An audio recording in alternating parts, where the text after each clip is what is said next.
मुझे 3 चीज़ छुपाना चाहिए था।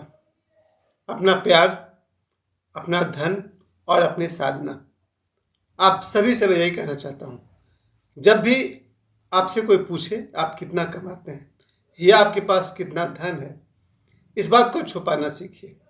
मुझे लगता है कि मेरे जीवन की सबसे बड़ी गलती रही कि अगर मेरे पास कभी 10 रुपया भी रहा तो मैंने बहुतों को बता दिया कि मेरे पास 10 रुपया है। जब मेरे पास 100 रुपया और 500 रुपया होता था तो मैं अपने सभी दोस्तों को बताता था कि आज मेरे पास 500 रुपया है।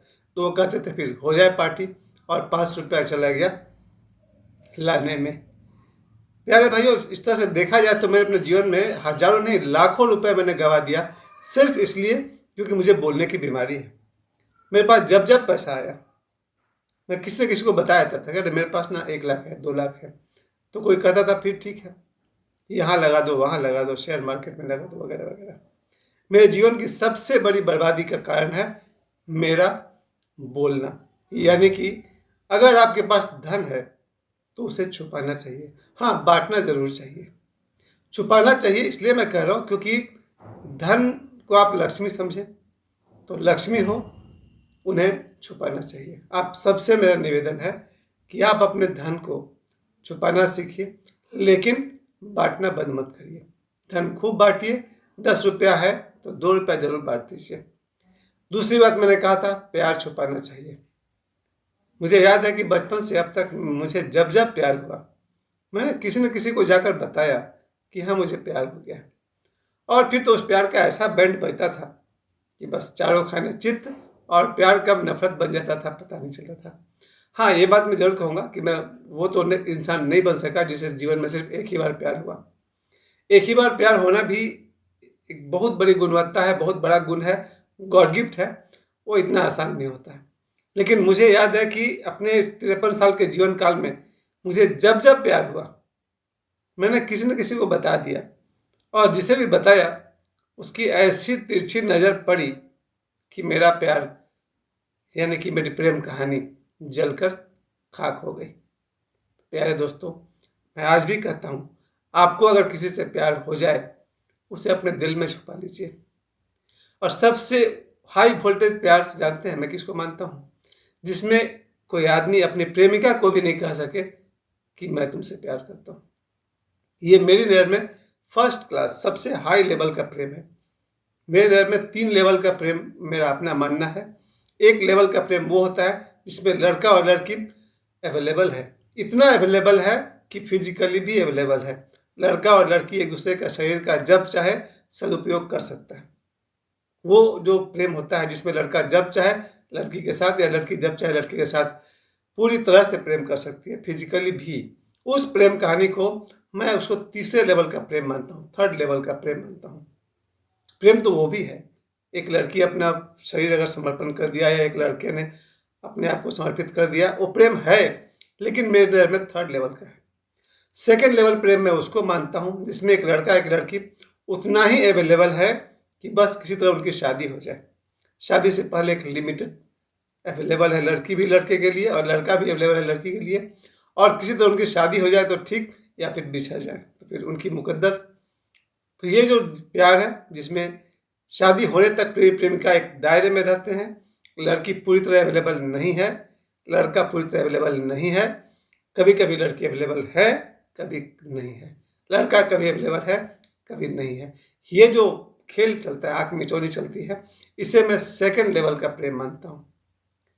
इसमें कभी कभी लड़की ब्लॉक कर देती है अपने ही बॉयफ्रेंड को, फिर वो घूमता रहता है इधर उधर कि अरे मेरे को ब्लॉक कर दिया, या फिर लड़का ब्लॉक कर देता है तो लड़की अपने सहेलियों और दोस्तों को चक्कर लगाती है कि भाई मेरी उससे बात करा दो। ये सेकंड लेवल का प्रेम कहानी है जिसमें लड़का अचानक ही बातचीत करना बंद कर देता है और लड़की परेशान हो जाती है कि यार मेरा बॉयफ्रेंड तो हमको छोड़ दिया, कैसे फिर से उसको मनाना है। या फिर लड़की कभी कभी ब्लॉक कर देती है उस लड़के को, अपने ही प्रेमी को, और वो फिर प्रेमी उपाय जुगत लगाते रहता है कैसे अपने प्रेमिका से मिला जाए।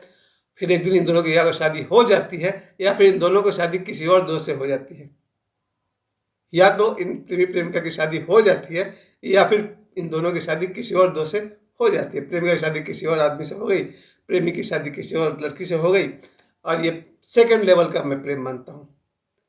इससे भी ऊंचा प्रेम मुझे वो प्रेम लगता है जिसमें एक लड़का उस लड़की को जिससे वो प्रेम करता है कभी बता ही नहीं पाया। उसे इतना डर है, खो देने का डर, कि कहीं वो लड़की बुरा न मान जाए। और ये लड़का उस लड़की को शायद मरते दम तक नहीं कह पाएगा कि मुझे तुमसे प्रेम है। और वैसे प्रेम कथा को मैं जानता हूँ, बहुत ऊंचा, फर्स्ट क्लास का, फर्स्ट लेवल का मैं प्रेम उसी को मानता हूँ जिसमें एक लड़का उस लड़की से कभी नहीं कह पाएगा, जीवन भर नहीं कह पाएगा कि मुझे तुमसे प्रेम है। हालांकि उसको बहुत प्रेम है और उसे भी लगता है कि लड़की को प्रेम है, और लड़की भी दूसरी तरफ से उस लड़के को कभी नहीं कह पाएगी कि मुझे तुमसे प्रेम है। उसे भी डर रहता है कहीं ये लड़का हमको गलत ना समझ ले और मुझे छोड़ न दे। ऐसी प्रेम कथा जिसमें कभी मिलन होता ही नहीं है, वो सबसे ऊंचे लेवल का प्रेम होता है। यहाँ मुझे याद आता है कि सिर्फ पाने का नाम प्यार नहीं है।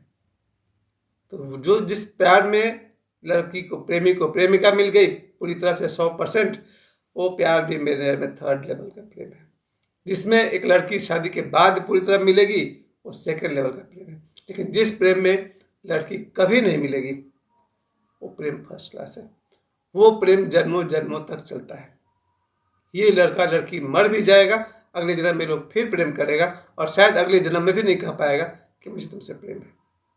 खैर, मैं तो यही कहूँगा, प्रेम छुपाने का चीज़ है। आपको जब भी किसी से प्रेम हो जाए, किसी लड़के को किसी लड़की से प्रेम हो जाए, सबको बताते मत फिरो। शायद किसी एक को भी मत बताओ। अगर तुम अपने जिगरी से जिगरी दोस्त को भी बता देते हो तो कुछ तुम्हारा जो पावर है ना, घट जाता है। जो एनर्जी का जो विस्फोट है, जो पावर बन के आप में रहता है, वो लीक हो गया। तो मैं तो कहूँगा अपने करीबी से करीबी दोस्त को भी अपनी प्रेमिका के बारे में नहीं बताना। अब नहीं बताऊँगा। अब जबकि मैं 53 साल का हो गया हूँ, मैं अपनी प्रेमिका के बारे में किसी भी दोस्त को नहीं बताऊँगा, जरा भी नहीं बताऊँगा। और दोस्त हो या रिश्तेदार हो या दुनिया में कोई भी हो, सिवाय भगवान के किसी को नहीं बताऊँगा। क्योंकि मेरा मानना है कि नज़र लग जाती है भाई प्यार को। इसलिए किसी लड़की को भी अगर किसी लड़के से प्यार हो जाए तो मत कहे किसी सहेली से, मत कहे अपने रिश्तेदार से, जाकर अपने भगवान को कह दे बस। और भगवान से कहती रहे, उसका प्यार जन्मों जन्मों तक चलता रहेगा। तो मैं कहना चाहता हूँ, प्यार छुपाने का चीज़ है। हाँ, चेहरे पर खुशी दिखे वो अच्छी बात है, 24 घंटे खुश रहो, लेकिन जिससे प्रेम करो उसके बारे में किसी से बात नहीं करो, और मैं तो नहीं करने वाला हूँ। मैं एक बात कह दूँ कि आदमी 53 साल में ही नहीं बल्कि 90 साल की उम्र तक भी प्रेम कर सकता है, मरने के समय तक प्रेम कर सकता है। प्रेम का संबंध शरीर के हार्मोन से थोड़ी है। शरीर बूढ़ा हो जाए तो उससे प्रेम बूढ़ा थोड़ी हो जाता है। प्रेम तो जन्म से लेकर के मृत्यु तक, और मृत्यु के बाद भी साथ रहता है। यही कारण है कि कई लोग, पिछले जन्म के मेरे कई साथी इस जन्म में मेरे आसपास मौजूद हैं, और जिससे गहरी से गहरी दोस्ती हो जाए तो ऐसा लगता है कि शायद वो पिछले जन्म में मेरे साथ था या पिछले जन्म में मेरे साथ थी। और तीसरी बात है ध्यान साधना। अगर कोई व्यक्ति आत्मा, परमात्मा और सेल्फ रियलाइजेशन, एनलाइटनमेंट की खोज में है, कोई साधना कर रहा है, कभी किसी से चर्चा नहीं करे कि मेरा गुरु कौन है और मैं कौन सा साधना करता हूँ, कब साधना करता हूँ। अपनी साधना के बारे में किसी से कोई चर्चा नहीं करनी चाहिए। क्योंकि जैसे ही आप लोगों को पता चलेगा, अच्छा ओशो जैसे गुरु हैं, अरे ओशो तो ये थे वो थे। अच्छा देवड़ा बाबा ऐसे गुरु हैं, अरे देवड़ा बाबा तो ठीक है, उनके खिलाफ कोई बोल नहीं सकता। अच्छा बाबा बैसो जैसे गुरु हैं, वो तो ऐसा है वैसा है। कभी भी किसी को मत बताइए कि आपके साधना के गुरु कौन है, क्योंकि गुरु ब्रह्मा गुरु विष्णु गुरुदेव महेश्वर, गुरु साक्षात परम ब्रह्म तस्मै श्री गुरुवे नमः। क्योंकि गुरु ही ब्रह्मा है, गुरु ही विष्णु है, गुरु ही महेश है और गुरु ही साक्षात परमात्मा है। आप अपने गुरु से बात करिए। पर आपके गुरु कौन है, कभी किसी से, किसी दोस्त से, किसी प्रेमिका से, किसी बेटी से, किसी बेटा से, माँ बाप, किसी से भी मत बताइए कि आपके गुरु कौन है और आप कौन सी ध्यान साधना करते हैं, कब करते हैं। भैया वो लोग बहुत डिस्टर्ब करने वाला है। तो मेरे हिसाब से ये 3 चीज छुपाने लायक है, धन, प्रेम और साधना। ये 3 चीज जब भी आपके जीवन में आए उसे छुपा लीजिए, लेकिन धन खूब बांटिए, प्रेम खूब बांटिए और साधना जो लोग करते हैं उनका खूब खूब सहयोग करिए। ये 2026 मेरी बहुत बहुत शुभकामनाएं।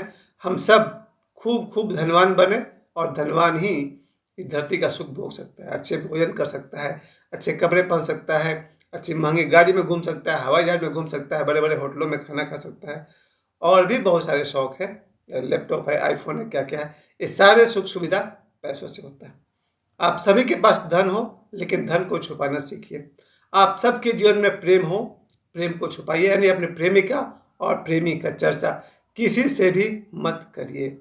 और अपनी साधना, अपने सदगुरु को भी हृदय में छुपाइए, किसी से उसकी बात मत करिए। धन्यवाद।